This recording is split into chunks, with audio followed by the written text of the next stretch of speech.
My mom would be at all my sporting events. Let's say I was playing football, okay? My mother would be on the sidelines, and if the play on the field started going one way, my mother would run along like, Mark, get him, get him. I'd be like, oh my gosh.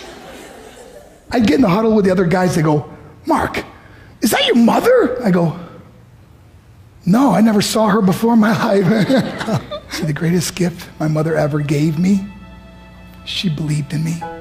I have overdosed on drugs on 3 occasions where I should have been dead. But I believe I was kept here for a reason. You show me your friends, I will show you your future. How do I know this? I hung out with losers, and I became the biggest loser of them all because I gave up everything I dreamt about as a little boy because of who I chose to surround myself with. My friends would drive me home at 2, 3, 4 in the morning. We'd be drunk and high, laughing in the car. We'd pull up in front of my house in New York. They go, Mark, the light's on. I go, oh man, my mother's up. See, my mom wouldn't go to bed until she knew her son was still alive. I'd walk in, she'd say, hi, Mark, how was your night? I go, it was good, Mom, I'm just gonna go to bed. She goes, can I talk to you for a minute? I go, Mom, I'm tired, I'm just gonna go to bed. She goes, Mark, I haven't seen you all day and all night. Can I please talk to you? I said, man, just leave me alone. You bug me. I'd slam my bedroom door on the one person who believed in me. I was on a worldwide tour and we were wrestling overseas in Japan. After my wrestling match, I went upstairs in my hotel room and I fell asleep.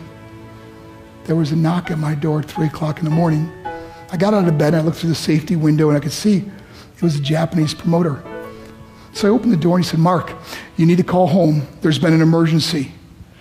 I went and got on the hotel room phone. I called back to the United States and said, hey, what's going on? They said, Mark, I don't know how to tell you this.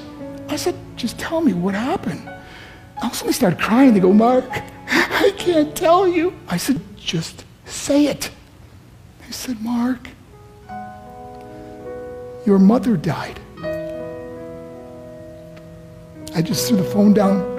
I ran out of my hotel room. I took the elevator to the lobby, and when the doors opened up, I just ran out into the street. I mean, there was no cars, there was no people. It was 3 o'clock in the morning.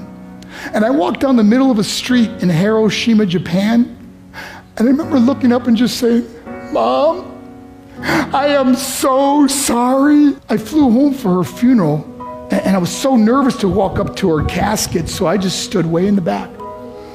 And I kept looking from a distance. I kept thinking to myself, Mom, please wake up.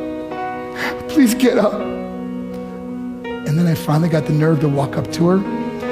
And as I got closer, I could see my mom for the first time. I mean, she was so beautiful. She was dressed in white. I mean, she looked like an angel. And I just stood over it. I said, Mom, you are my hero. Everything I am, everything I hope to be was because of you. You loved me so much. You gave me a life. You're the only one that ever believed in me. How did I repay her? By getting drunk, by getting high, by getting stupid, by hanging out with losers? For what? All she ever wanted to do was talk to me. I wish I could talk to you now, Mom. I wish you could see what I'm doing. Why couldn't I have been a better son? We are defined by our choices. But if you surround yourself with people involved in drugs and alcohol and pills, it's a dead end. I'm not here to preach to you. I'm here to tell you I lived that life. It leads to broken hearts, broken relationships, broken dreams, and death. For what? To get high? If you have a mother or a father, when you go home, tell them how much you love them. See, my whole life was about being rich and famous. I had to be a millionaire. I had to win the race. I had to win the race at the expense of my marriage, my family, my friends. For what?